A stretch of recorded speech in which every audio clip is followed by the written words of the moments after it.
Você já se perguntou se o dinheiro realmente traz felicidade? Esta é a história de um homem que tinha tudo o que o dinheiro podia comprar, mas descobriu que havia perdido a única coisa que realmente importava. E foi uma babá de R$ 1.200 por mês que mostrou a ele o que bilhões nunca conseguiram comprar. No coração de Alphaville, na mais luxuosa das mansões, onde cada objeto custava mais que o salário anual de muitas pessoas, vivia um homem que tinha tudo e nada ao mesmo tempo. Eduardo Mendonça, aos 45 anos, era o CEO da maior construtora do país. Seu patrimônio ultrapassava os R$ 2 bilhões. Carros importados, relógios que custavam fortunas, obras de arte que museus invejavam. Mas numa manhã de terça-feira, enquanto ajustava o nó da gravata Hermès de R$ 3.000, Eduardo olhou no espelho e viu algo que todo o dinheiro do mundo não conseguiu mudar: solidão profunda, gravada em cada ruga de expressão. A mansão de 2.000 metros quadrados ecoava vazia. 23 cômodos que pareciam um mausoléu dourado. O som dos seus passos no mármore italiano ressoava como lembretes constantes de que ele caminhava sozinho por uma vida que construiu tijolo por tijolo, contrato por contrato, mas esqueceu de construir o mais importante: conexões humanas. Se você já se sentiu sozinho, mesmo estando cercado de coisas, deixe um like neste vídeo, porque essa história vai tocar seu coração de uma forma que você nunca imaginou. Eduardo não havia sempre sido assim. Há 15 anos, era casado com Marina, uma mulher simples que conheceu na faculdade, quando ainda era apenas um estudante de engenharia com grandes sonhos e bolsos vazios. Marina era professora de escola pública, ganhava R$ 2.800 por mês e era a pessoa mais feliz que ele conhecia. Eles moravam num apartamento de 2 quartos em Osasco, jantavam na mesa da cozinha, assistiam filmes no sofá de segunda mão e sonhavam juntos com um futuro melhor. Eduardo trabalhava 16 horas por dia, construindo o seu império empresarial, enquanto Marina cuidava do lar e sonhava em ser mãe. "Um dia vamos ter uma família grande", ela dizia, abraçada nele no sofá pequeno. 4 filhos, uma casa com quintal, muito barulho e muito amor. Eduardo sorria e prometia: "Vou te dar tudo o que você merece, a melhor casa, a melhor vida." Mas conforme os anos passaram e os milhões se acumularam, algo se perdeu no meio do caminho. As noites românticas em casa foram substituídas por jantares de negócios. As conversas sobre sonhos foram trocadas por discussões sobre investimentos. O apartamento em Osasco virou uma cobertura no Itaim, depois uma mansão em Alphaville. Marina tentou acompanhar a transformação, mas ela permaneceu a mesma mulher simples que amava dar aulas para crianças da periferia e sonhava com uma família grande. Eduardo se tornou um estranho obcecado por números, planilhas e conquistas financeiras.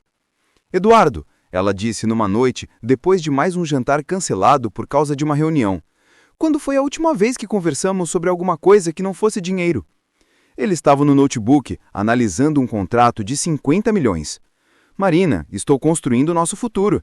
Todo esse esforço é por nós." "Não", ela respondeu com a voz triste. "Você está construindo o seu futuro. Eu não me reconheço mais nesta vida." A conversa que mudaria tudo aconteceu numa noite de dezembro. Eduardo havia acabado de fechar o maior negócio da sua carreira, um complexo de prédios residenciais que lhe renderia R$ 300 milhões de lucro. Chegou em casa às 23h30, esperando compartilhar a vitória com Marina. A encontrou na sala, sentada no sofá de R$ 80 mil que ele havia comprado para impressionar visitas, mas onde eles nunca se sentavam juntos para conversar. "Marina, consegui. O contrato do complexo Sunset foi aprovado. Vamos ficar ainda mais ricos." Ela olhou para ele com lágrimas nos olhos. "Eduardo, estou grávida." O mundo parou. Era tudo o que ele sempre quis, mas de alguma forma a notícia o atingiu como uma responsabilidade a mais, não como uma alegria. "Grávida? Agora? Marina, este é o pior momento possível. Tenho 3 projetos gigantes rodando, a empresa está expandindo para o Nordeste." As palavras saíram antes que ele pudesse pensar. Marina o olhou como se o visse pela primeira vez. "O pior momento?" ela sussurrou. "Estamos tentando há 5 anos. Eu perdi 2 bebês nos últimos 3 anos por estresse. E quando finalmente conseguimos, você diz que é o pior momento?" Eduardo percebeu o erro, mas já era tarde. "Não foi isso que eu quis dizer." "Foi exatamente isso que você quis dizer." Marina se levantou. "Eduardo, você se perdeu no meio de tantos milhões. Não sei mais quem você é." Comentem aí embaixo. Vocês acham que o dinheiro pode mudar as pessoas a ponto de destruir o amor? Quero saber a opinião de vocês. 3 meses depois, Marina perdeu o bebê. O médico disse que foi estresse, pressão alta, a combinação de fatores emocionais que o corpo dela não conseguiu suportar. Eduardo se culpou, mas em vez de buscar ajuda ou conversar com Marina sobre a dor, mergulhou ainda mais fundo no trabalho. É a única coisa que sei fazer, ele disse para si mesmo. Trabalhar, ganhar dinheiro, ser bem-sucedido. Marina tentou conversar, tentou salvá-los, mas Eduardo construiu muros invisíveis ao redor do coração. Quando ela mencionava terapia de casal, ele dizia que não tinha tempo. Quando ela sugeria uma viagem para se reconectarem, ele argumentava que tinha responsabilidades com os funcionários. 1 ano após perderem o bebê, Marina fez as malas. Eduardo, eu me casei com um sonhador que queria mudar o mundo. Me divorcio de um estranho que só sabe contar dinheiro. Ela deixou apenas um bilhete. Espero que um dia você descubra que a verdadeira riqueza não está no que você acumula, mas no que você compartilha. Quando descobrir isso, se ainda me amar, me procure. Vou estar na escola onde sempre estive, fazendo o que sempre amei, ensinando crianças a sonhar. Eduardo ficou sozinho na mansão de 2.000 metros quadrados. Nos 5 anos que se seguiram, ele dobrou seu patrimônio, comprou mais empresas, acumulou mais prêmios, mas a solidão crescia exponencialmente junto com os números nas contas bancárias. Ele começou a trabalhar 18 horas por dia, 7 dias por semana. Comia sozinho, dormia sozinho, comemorava vitórias sozinho. A mansão tinha 15 empregados, mas ele mal falava com eles, além de dar ordens básicas. Até que, numa manhã que mudaria sua vida para sempre, Eduardo tomou uma decisão que nem ele mesmo entendeu completamente. Estava no escritório quando sua secretária Patrícia entrou com uma pilha de currículos. Senhor Eduardo, chegaram mais candidatas para a vaga de babá do Miguel. Eduardo parou o que estava fazendo. Miguel? Seu sobrinho, senhor. O filho da sua irmã Carla, que ficará com o senhor por 3 meses, enquanto ela faz tratamento de câncer, lembra? A realidade o atingiu como um tapa. Carla, sua irmã mais nova, havia ligado 2 semanas antes, desesperada. Descobrira um câncer agressivo e precisava de 3 meses de tratamento intensivo. O marido havia abandonado ela e o filho de 4 anos quando descobriu a doença. Eduardo, por favor, ela havia implorado. Você é minha única família. Miguel é uma criança fácil, só precisa de cuidados básicos. Eu pago uma babá, só preciso de um lugar para ele ficar. Eduardo havia aceito sem pensar nas implicações. Uma criança de 4 anos na sua mansão silenciosa. Como isso funcionaria? Patrícia, quantas candidatas temos? 15, senhor. Todas com excelentes referências e experiência com crianças pequenas. Eduardo folheou os currículos rapidamente. Todas pareciam iguais. Mulheres entre 25 e 40 anos, cursos de pedagogia, experiência em casas de família de alto padrão, salários entre R$ 2.500 e R$ 4.000. Marca entrevistas com todas para amanhã. Quero resolver isso logo. E aqui, minha gente, é onde a vida de Eduardo vai dar uma virada completa. Porque, às vezes, as pessoas mais simples carregam os segredos mais profundos. Continuem assistindo. Na manhã seguinte, Eduardo cancelou todas as reuniões para entrevistar as candidatas. Sentou-se na sala de estar formal, aquela onde nunca recebia ninguém porque era bonita demais para ser confortável. As primeiras 14 entrevistas foram idênticas. Mulheres impecavelmente vestidas, respostas ensaiadas, currículos impressionantes. Todas falavam sobre metodologias pedagógicas estruturadas, atividades educacionais didáticas, desenvolvimento infantil cognitivo. Quantos anos de experiência tem com crianças de alta classe social? 10 anos, senhor. Trabalhei nas melhores famílias de São Paulo. Qual sua metodologia para lidar com birras? Aplicação de técnicas comportamentais baseadas em psicologia infantil moderna, senhor. Todas as respostas soavam como manuais técnicos. Eduardo se sentia entrevistando robôs bem vestidos. Então, chegou a última candidata. Rosa Silva, 52 anos. Aparentava todos eles e mais alguns. Cabelos grisalhos presos num coque simples, roupas limpas, mas claramente usadas, uma bolsa de couro sintático remendada nas alças. Ela carregava um caderno escolar comum, daqueles de R$ 3,99. Eduardo quase dispensou na hora. Ela destoava completamente das outras candidatas. Mas algo no olhar dela o fez hesitar. Havia uma tranquilidade ali, uma serenidade que ele não conseguia identificar. Senhora Rosa, eu vejo aqui que a senhora não tem curso superior. Não, senhor. Estudei até a 8ª série. Depois precisei trabalhar para ajudar minha família. Eduardo franziu a sobrancelha. Experiência com famílias de alto padrão? Rosa riu baixinho. Nunca trabalhei em mansão, senhor. Minhas experiências foram com famílias simples do meu bairro. Cuidei de dezenas de crianças ao longo de 30 anos, mas todas pobres como eu. Eduardo estava prestes a encerrar a entrevista quando Rosa fez algo inesperado. Abriu o caderno escolar e mostrou páginas repletas de desenhos infantis, fotos coladas com fita crepe e palavras escritas com letras grandes e coloridas. O que é isso? Ele perguntou intrigado apesar de si. São lembranças das crianças que eu cuidei, Rosa explicou, os olhos brilhando. Cada desenho é de uma criança que passou pela minha vida. Esta aqui é a Melissa, que cuidei dos 2 aos 6 anos. Ela me desenhou como uma princesa, porque disse que eu fazia ela se sentir especial. Rosa virou a página. Este é o João Pedro. Era muito tímido, não falava com ninguém. Depois de 6 meses comigo, fez este desenho onde estamos brincando no parque. Vê, ele está sorrindo. Eduardo observava fascinado. Cada página contava uma história. Não havia certificados ou diplomas, mas havia algo muito mais poderoso. Amor genuíno, documentado ao longo de décadas. Senhora Rosa, qual é sua metodologia para lidar com crianças difíceis? Ela fechou o caderno e olhou diretamente nos seus olhos.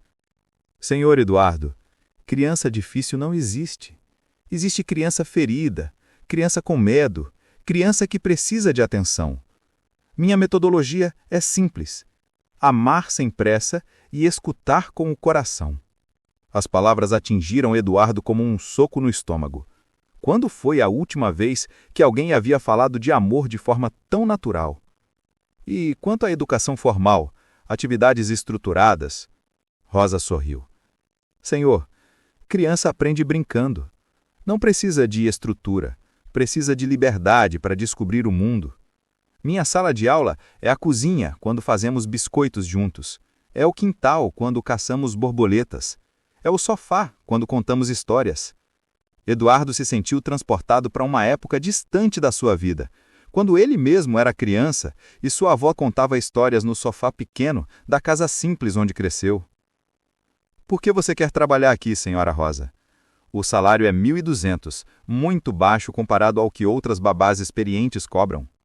A resposta dela o deixou sem palavras. Senhor Eduardo, não vim aqui pelo dinheiro. Vim porque sua irmã me contou que o senhor está perdido e que tem uma criança precisando de colo. R$ 1.200 é o que eu sempre ganhei, e sempre foi suficiente para ser feliz. Dinheiro a mais não me faz cuidar melhor de uma criança. Gente, pausem o vídeo e me digam nos comentários. Vocês acham que Eduardo vai contratar Rosa? E o que vocês fariam no lugar dele?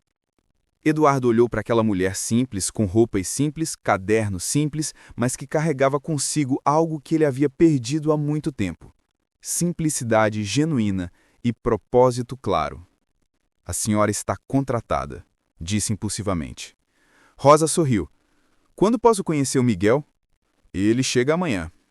Naquela noite, Eduardo ficou acordado se perguntando o que havia feito. Contrataram uma babá sem referências de famílias ricas, sem formação técnica, apenas baseado numa sensação que não conseguia explicar. Na manhã seguinte, Carla chegou com Miguel. Eduardo mal conhecia o sobrinho.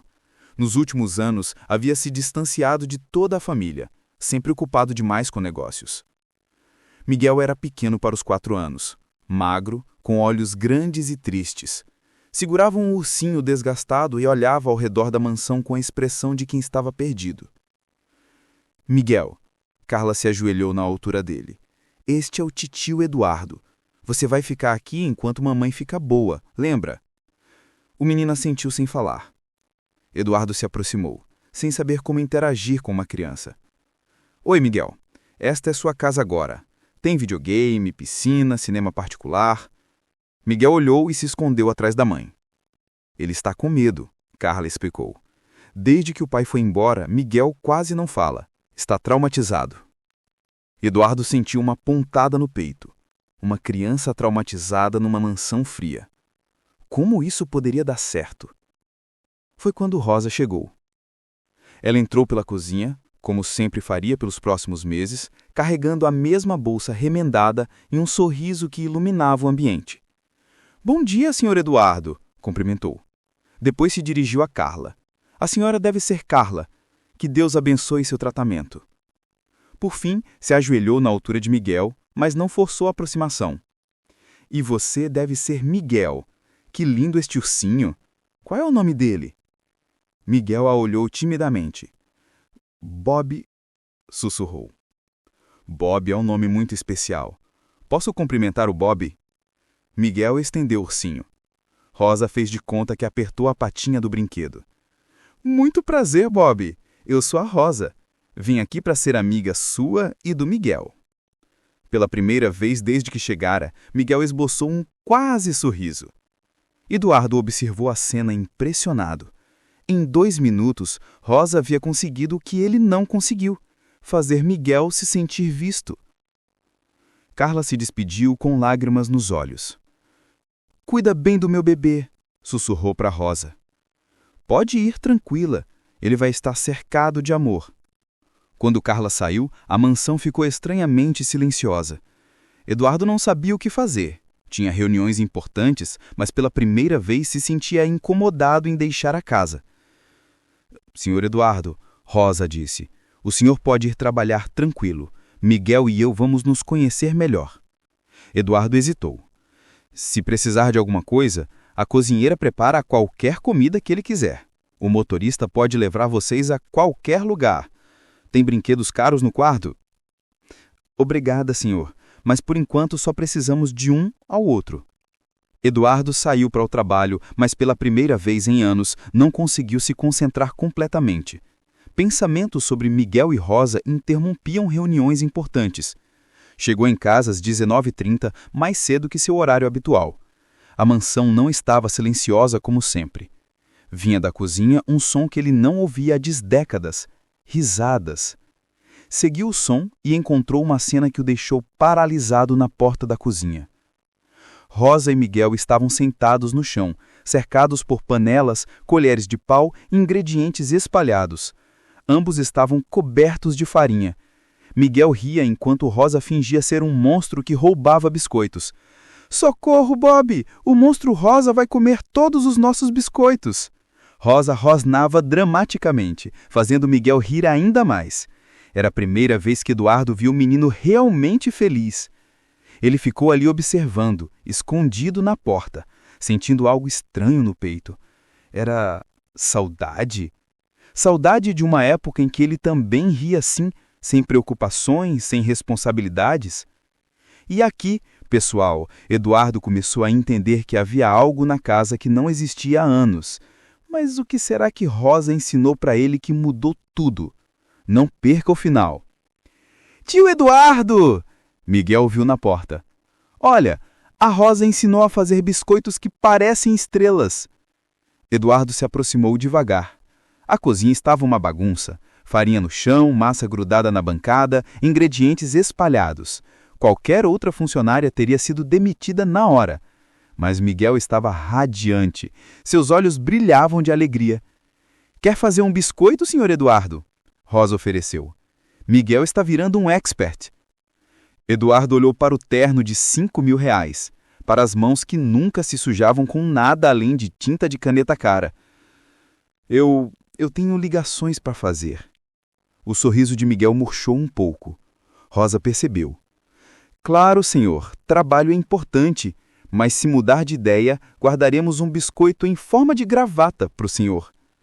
Gravata? Eduardo olhou para Rosa, que apontou discretamente para a massa que havia moldado o exato formato de uma gravata. Algo dentro dele se quebrou.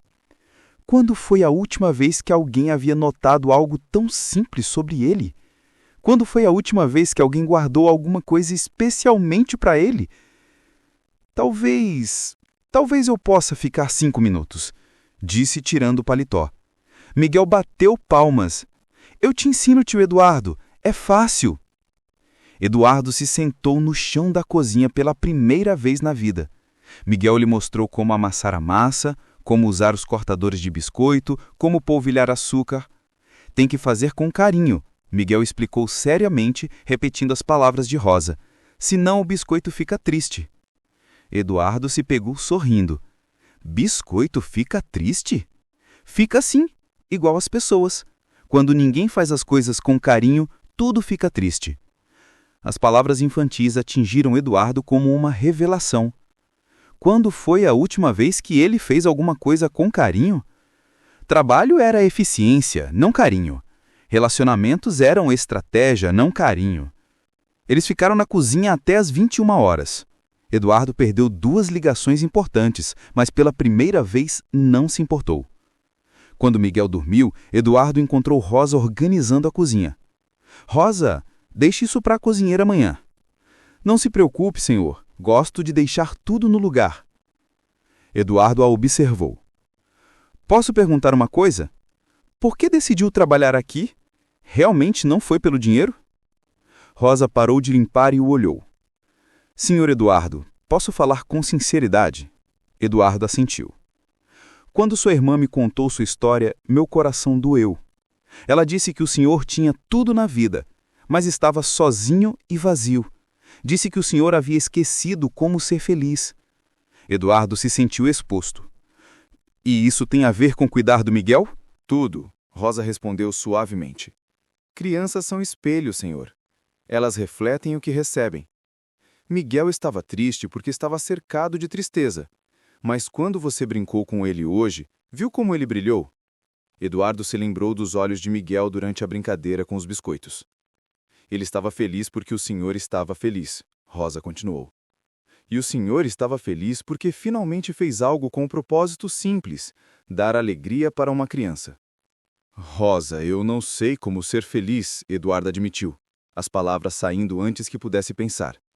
Faz tanto tempo que apenas trabalho, ganho dinheiro, fecho negócios. Senhor Eduardo, Rosa se aproximou.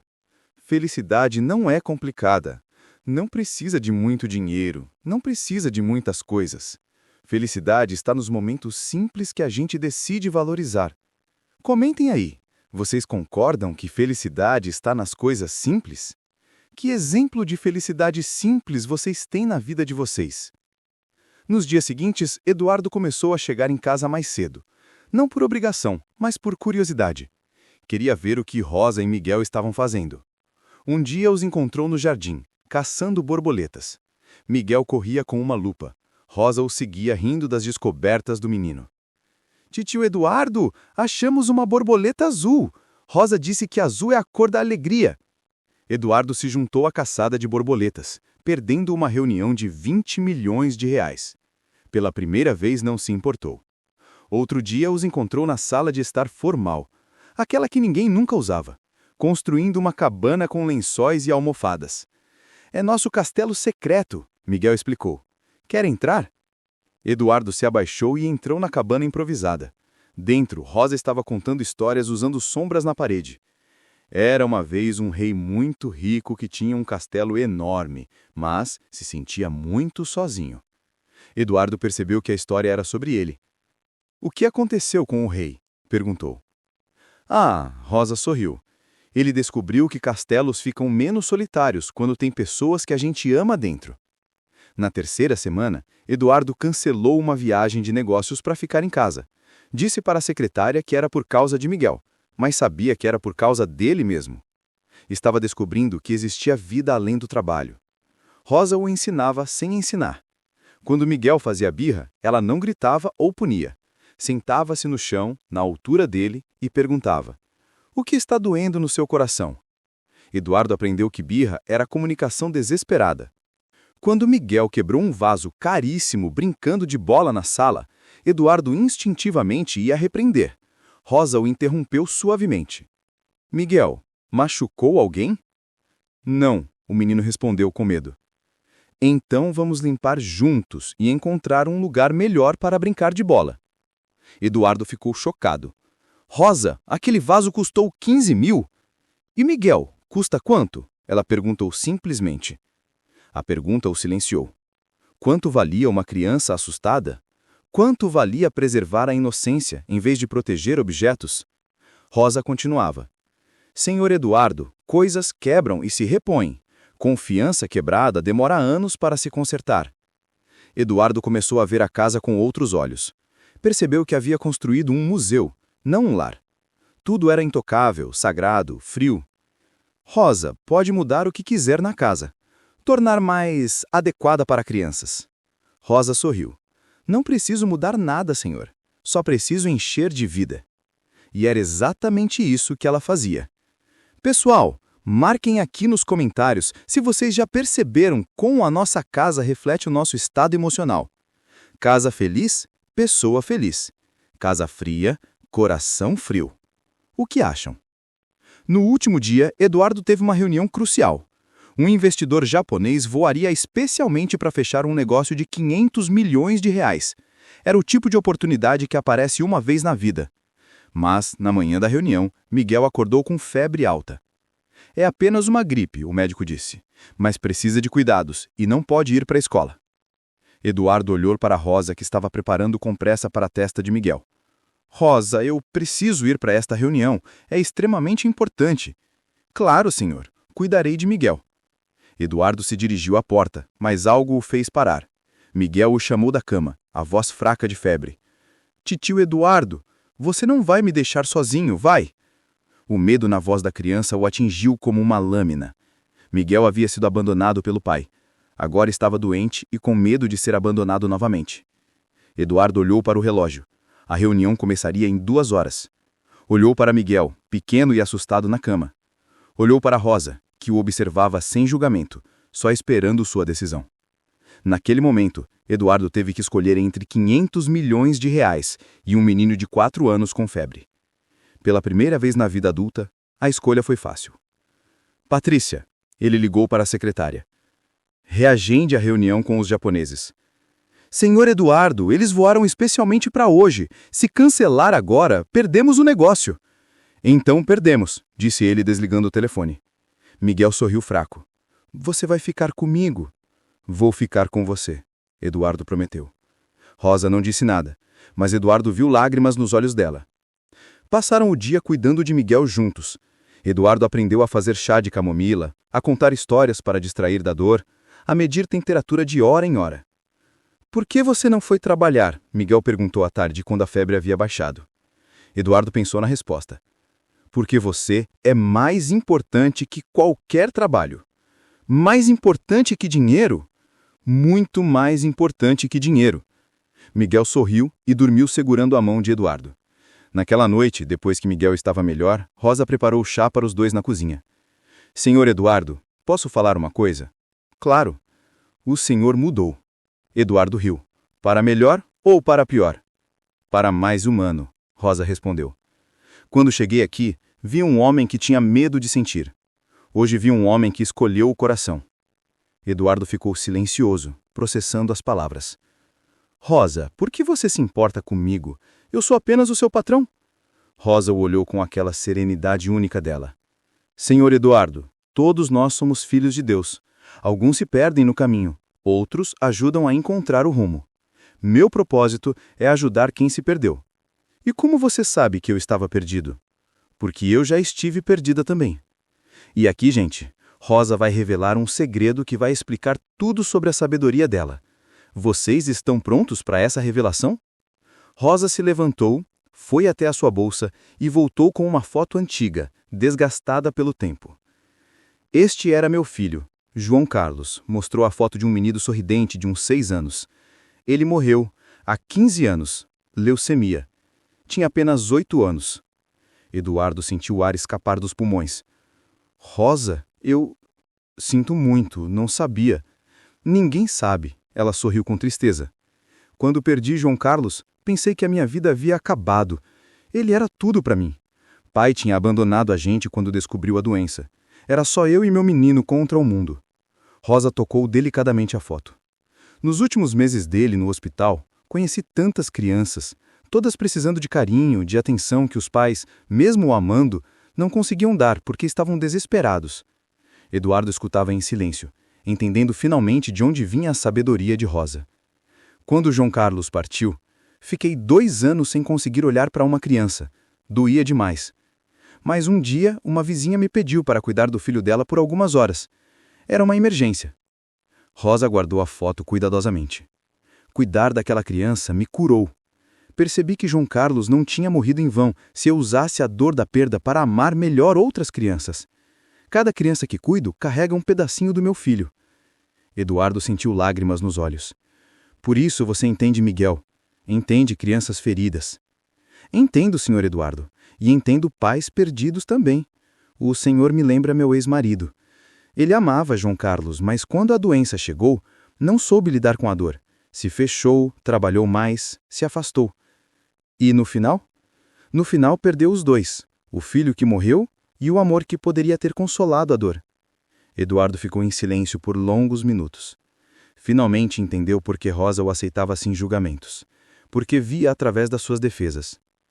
Rosa, como você conseguiu? Como transformou a dor em amor? Escolha, Sr. Eduardo. Todos os dias acordo e escolho usar minha experiência para o bem. Posso ficar amargurada ou posso honrar meu filho amando outras crianças. Mas não dói? Dói, ela admitiu. Sempre vai doer, mas é uma dor doce agora, porque tem propósito. A dor inútil destrói. A dor com propósito constrói. Eduardo virou-se para ela. Miguel vai embora em 2 semanas. O tratamento da Carla está terminando. Eu sei. E depois? Você vai embora também? Rosa o estudou cuidadosamente. Isso depende do senhor. Como assim?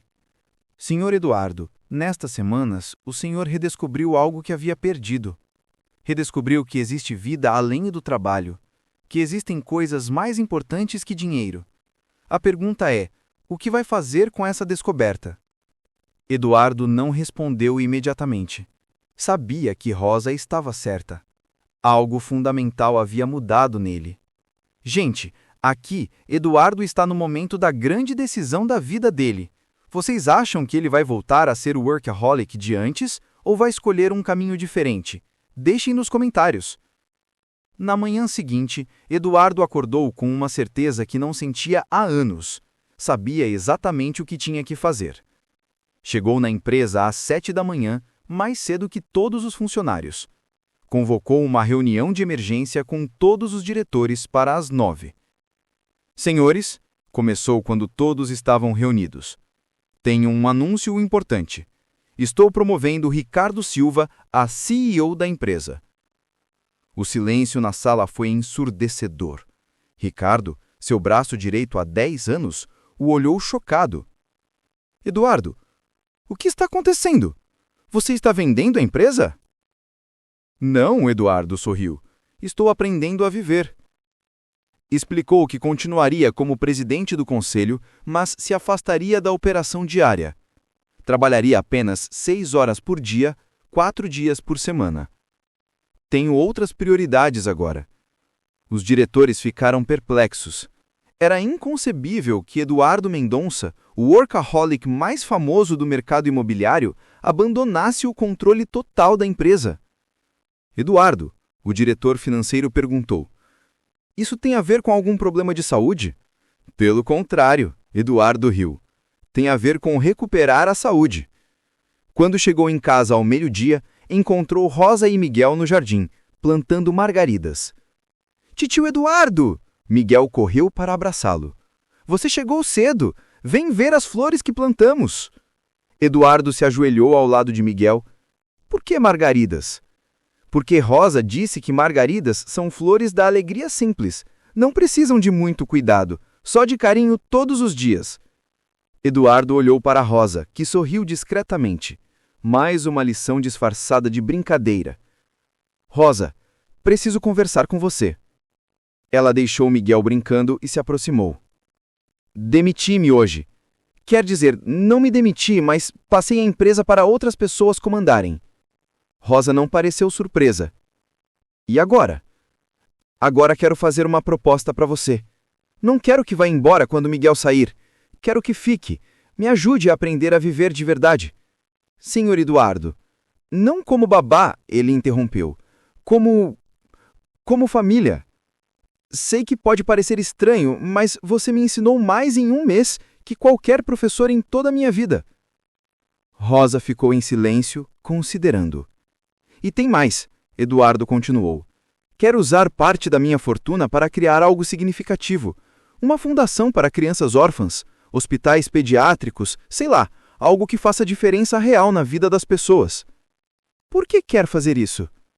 Porque aprendi com você e com Miguel que dinheiro só tem valor quando serve para amar melhor. Rosa sorriu. E Marina?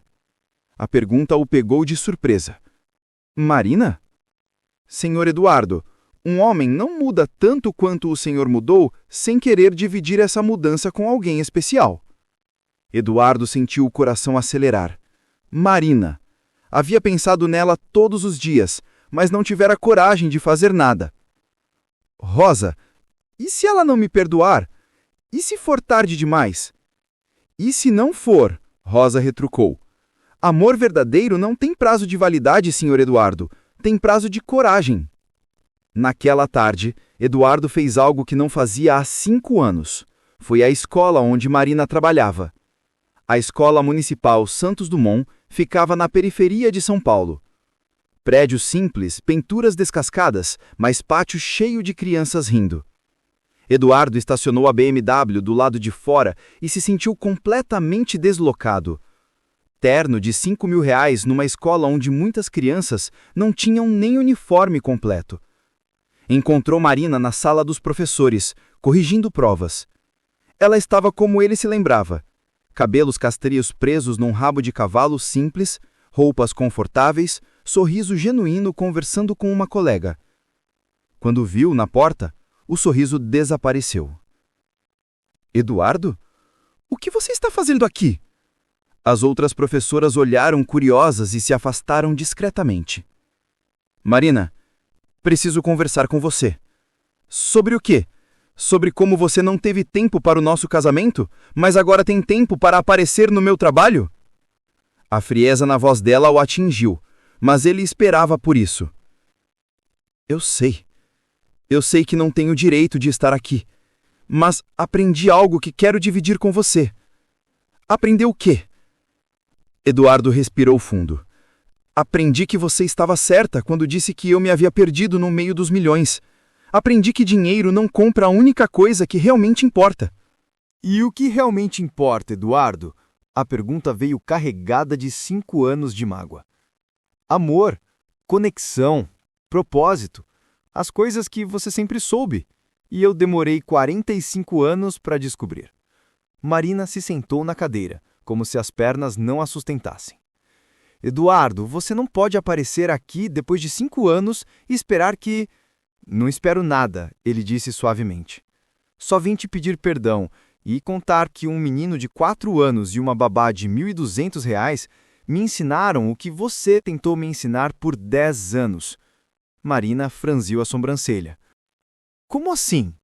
Eduardo contou tudo. Miguel, Rosa, as lições aprendidas e a decisão de mudar a vida completamente. E sabe o que descobri, Marina? Descobri que quando você me deixou, não perdeu apenas o marido. Eu perdi minha alma. As palavras saíram carregadas de uma sinceridade que Marina não ouvia há décadas.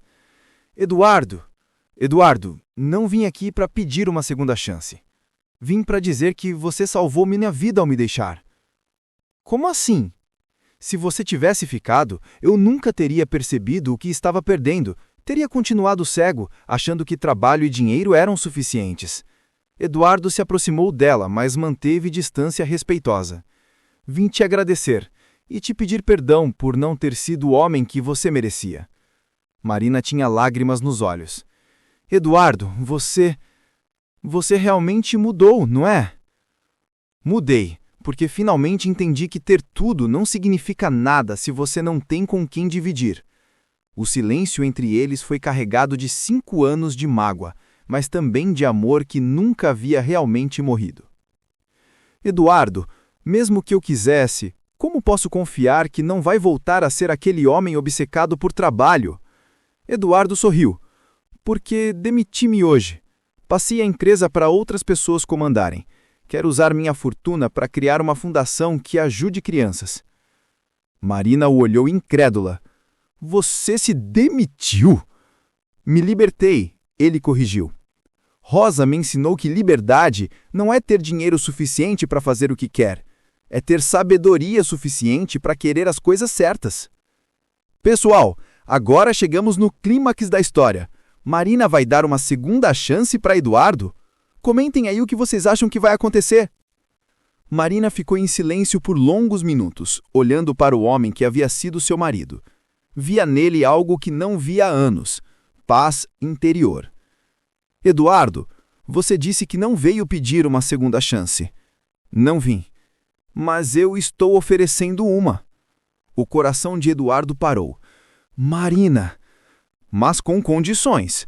Primeiro, quero conhecer esse Miguel e essa Rosa que fizeram mais por você em 1 mês que eu em 10 anos. Feito. Segundo, se voltarmos, não vai ser como antes. Não quero a vida de madame rica em mansão fria. Quero a vida simples que sempre sonhamos. Eduardo, posso vender a mansão amanhã se você quiser. Terceiro, ela sorriu, pela primeira vez.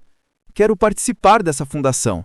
Sempre sonhei em ajudar crianças. Se você aprendeu a fazer isso, quero aprender junto. Eduardo sentiu lágrimas nos olhos. Marina, você realmente quer tentar de novo? Eduardo, eu não parei de amar você. Parei de amar quem você havia se tornado. Mas se realmente voltou a ser o homem que me apaixonei? Eles se abraçaram ali mesmo, na sala dos professores da escola pública, cercados de provas de matemática de crianças de 8 anos. Marina, Eduardo sussurrou, prometo que desta vez vou fazer certo. Nós vamos fazer certo, juntos. 3 meses depois, a vida de Eduardo era irreconhecível. Vender a mansão de Alphaville e comprar uma casa simples de 3 quartos no mesmo bairro onde Marina trabalhava. A diferença de preço, 5 milhões, foi o primeiro investimento da Fundação João Carlos e Helena, criada em homenagem ao filho de Rosa e ao filho que Eduardo e Marina haviam perdido. Miguel havia voltado para casa quando Carla se curou, mas visitava todos os finais de semana. Rosa se tornara coordenadora pedagógica da fundação e morava numa casinha nos fundos da propriedade, não como empregada, mas como família escolhida. A fundação já funcionava em 3 hospitais pediátricos, oferecendo atividades lúdicas, apoio psicológico e auxílio financeiro para famílias carentes. Eduardo trabalhava 6 horas por dia, 4 dias por semana, na empresa, que continuava lucrativa sob o comando de Ricardo. Os outros dias dedicava à fundação e principalmente ao casamento reconstruído. Ele e Marina se casaram novamente numa cerimônia simples no quintal da casa nova. Miguel foi o porta-alianças. Rosa foi a madrinha. No lugar de flores caras, margaridas do jardim que plantaram juntos. Você se arrepende? Marina perguntou uma noite, enquanto jantavam na mesa da cozinha, a mesma tesa onde faziam as refeições quando eram jovens e pobres. De quê? De ter aberto mão de tanto dinheiro, de tanto poder? Eduardo olhou ao redor da cozinha simples onde Rosa ensinara Miguel a fazer biscoitos. Olhou para Marina, que usava a mesma aliança simples de quando se casaram a primeira vez. Pensou na fundação, onde dezenas de crianças tinham suas vidas transformadas todos os dias. Marina, eu abri mão de coisas. Conquistei uma vida. Gente, mas a história ainda não acabou. Ainda tem uma surpresa final que vai emocionar vocês até as lágrimas. Continuem até o final. 1 ano depois da reconciliação, Eduardo recebeu um telefonema que mudou tudo novamente. Senhor Eduardo, era a voz do médico de Marina. Preciso falar com vocês 2. Podem vir ao consultório hoje? Eduardo sentiu o mundo girar. Marina havia feito exames de rotina na semana anterior. No consultório, seguraram as mãos enquanto esperavam o médico entrar. Tenho uma notícia, o doutor disse sem rodeios. Marina, você está grávida. O silêncio que se seguiu foi ensurdecedor. Depois de tantos anos tentando, depois da perda traumática, depois de acharem que era tarde demais... Doutor, Marina sussurrou. Como é possível? Eu tenho 42 anos, Eduardo 47. Não é impossível, apenas menos provável. E pelos exames, está tudo perfeitamente normal. Eduardo e Marina se olharam, lágrimas nos olhos dos dois. Doutor, Eduardo perguntou, quais são os riscos? Com o acompanhamento adequado e os cuidados certos, não há motivos para preocupação excessiva. Vocês querem esse bebê? Mais que tudo no mundo, Marina respondeu. No caminho para casa, pararam na fundação para contar a notícia para Rosa. Encontraram ela no pátio brincando com um grupo de crianças internadas que haviam vindo para uma tarde de atividades. Rosa! Marina gritou. Temos uma notícia. Rosa olhou o brilho nos olhos dos dois e sorriu. Você está grávida. Marina ficou chocada. Como você sabe? Porque você está irradiando a mesma alegria que irradiava há 15 anos quando me contou pela primeira vez que estava tentando engravidar. Há 15 anos? Eduardo franziu a sobrancelha. Rosa, você conhece Marina há 15 anos? Rosa e Marina se olharam entre si. Havia um segredo ali. Marina, Eduardo, disse suavemente, preciso te contar algo. Rosa não apareceu na nossa vida por acaso. Como assim? Rosa suspirou. Senhor Eduardo, quando Marina se separou do senhor, ela me procurou. Conhecíamos uma a outra porque eu cuidava dos filhos de professores da escola onde ela trabalha. Eduardo sentou numa cadeira do pátio, sentindo que havia mais revelações chegando. Marina me contou sua história. Rosa continuou. Disse que o senhor era um bom homem que havia se perdido no caminho. Disse que ainda o amava, mas que não sabia como salvá-lo. Rosa, Eduardo começou. Quando sua irmã me ligou procurando uma babá para Miguel, não foi coincidência que ela me encontrou. Marina havia pedido para eu ficar atenta a oportunidades de ajudar o senhor. Eduardo olhou para Marina, chocado. Vocês planejaram tudo isso? Não planejamos, Marina se defendeu. Só pedimos para o universo uma oportunidade de te salvar. Rosa acrescentou. Senhor Eduardo, não mentimos para o senhor. Tudo o que aconteceu foi genuíno. Apenas estávamos preparadas para ajudar quando a oportunidade apareceu. Eduardo processou a informação. Rosa e Marina haviam conspirado para salvá-lo. Duas mulheres que o amavam, de formas diferentes, haviam se unido para trazê-lo de volta à vida. Em vez de se sentir traído, sentiu-se profundamente amado. Vocês duas me salvaram, disse finalmente. Literalmente me salvaram. Nós três nos salvamos, Rosa corrigiu. Eu descobri uma nova família, Marina recuperou o homem que amava, o senhor descobriu como viver. Eduardo abraçou-as, uma em cada braço. Como posso agradecer? Sendo o melhor pai que conseguir ser, Marina disse, tocando a barriga ainda lisa. E o melhor avô postiço para todas as crianças da fundação, Rosa acrescentou. 6 meses depois, numa manhã de sábado, enquanto Eduardo pintava o quarto do bebê com tinta rosa, o telefone tocou. Eduardo, era Carla, sua irmã. Miguel está aqui do meu lado pedindo para falar com você. Eduardo sorriu. Miguel ligava toda semana para contar novidades. Alô, titio Eduardo. Oi, campeão. Como você tá? Titio Eduardo, a mamãe disse que vocês vão ter um bebê. Vamos sim. Uma menininha. Que legal. E qual vai ser o nome dela? Eduardo olhou para Marina, que descansava no sofá com a mão na barriga de 7 meses. Haviam escolhido o nome juntos. Rosa Helena. Rosa, em homenagem à mulher que o salvou. Helena, em homenagem ao filho que haviam perdido. Transformando a dor em esperança. Rosa Helena, Eduardo disse. Igual a vovó Rosa? Miguel perguntou empolgado. Igual a vovó Rosa. Titio Eduardo, posso ser irmão mais velho da Rosa Helena? Eduardo sentiu o coração apertar de emoção. Claro que pode, Miguel. Você vai ser o melhor irmão mais velho do mundo.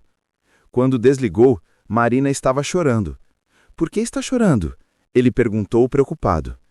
De felicidade, ela sorriu. Estou pensando como a vida é engraçada. Há 2 anos eu era uma professora divorciada e solitária. Você era um milionário rico e vazio. Rosa havia perdido o filho e vivia só para cuidar de filhos dos outros. Eduardo sentou ao seu lado no sofá. E agora? Agora, somos uma família maluca e misturada. Você, eu, Rosa, Miguel e nossa filhinha chegando. Uma família que se escolheu. Eduardo acariciou a barriga de Marina. Família que se escolheu é a mais forte de todas. Eduardo, Marina disse suavemente, você ainda sente falta da vida antiga? Do poder, dos milhões, da adrenalina dos grandes negócios? Eduardo pensou na pergunta. Pensou na manhã daquele mesmo dia em que acordou com Marina nos braços, tomara café da manhã ouvindo Rosa contar histórias para as crianças da fundação pelo telefone e passar a manhã pintando um quarto de bebê. Marina, passei 45 anos perseguindo coisas que achava que me fariam feliz. Carros, casas, dinheiro, poder. E sabe o que descobri? O quê? Felicidade não é um destino que você chega. É uma escolha que você faz todos os dias. Acordo todos os dias e escolho valorizar o que eu tenho, em vez de perseguir o que me falta. Marina sorriu. E o que você tem? Eduardo olhou ao redor. A casa simples, mas cheia de vida. As fotos da fundação na parede, os desenhos de Miguel na geladeira, Rosa cantando no quintal enquanto regava as margaridas. Tenho tudo, disse simplesmente. Pessoal, chegamos ao final dessa história incrível. Mas antes de encerrar, quero saber de vocês. Qual foi a lição mais importante que Eduardo aprendeu? Comentem aí! 3 anos depois, numa tarde de domingo, Eduardo estava no quintal da fundação, empurrando Rosa Helena no balanço. A menina de 2 anos ria cada vez que ia mais alto. Mais alto, papai! Mais alto! Miguel, agora com 8 anos, corria ao redor com outras crianças atendidas pela fundação. Rosa, aos 56 anos, coordenava um piquenique para 50 famílias beneficiadas pelo projeto. Marina, agora grávida do 2º filho, conversava com pais de crianças em tratamento, oferecendo apoio psicológico baseado na própria experiência de perda e reconstrução. A Fundação João Carlos e Helena havia crescido. Funcionava em 15 hospitais, atendia mais de 1.000 crianças por ano e empregava 200 pessoas, incluindo médicos, psicólogos, pedagogos e assistentes sociais.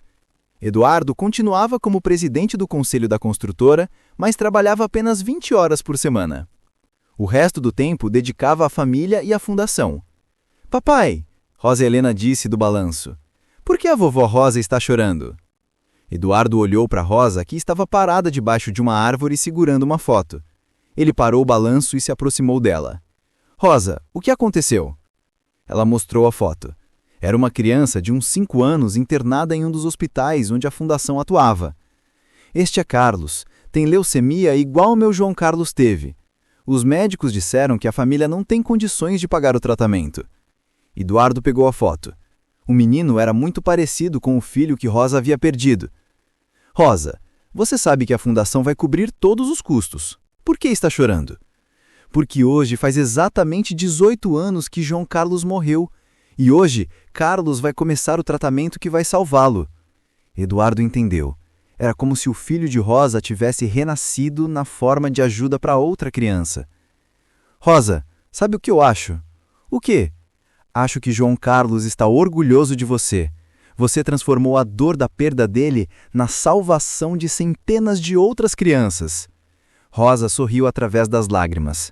Senhor Eduardo, quando cheguei na sua casa há 3 anos, eu estava perdida também. Cuidar de Miguel me curou. Cuidar da sua família me devolveu o propósito.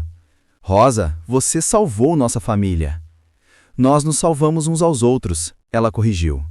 Naquele momento, Marina se aproximou, carregando uma pasta cheia de documentos. Eduardo, Rosa, vejam só. Acabei de receber a aprovação oficial. A Fundação João Carlos e Helena foi reconhecida como utilidade pública federal. Agora podemos expandir para outros estados. Eduardo olhou ao redor do quintal, cheio de crianças brincando, pais conversando, voluntários distribuindo amor disfarçado de atividades lúdicas. 3 anos atrás, era um homem que tinha 2 bilhões de reais e zero felicidade.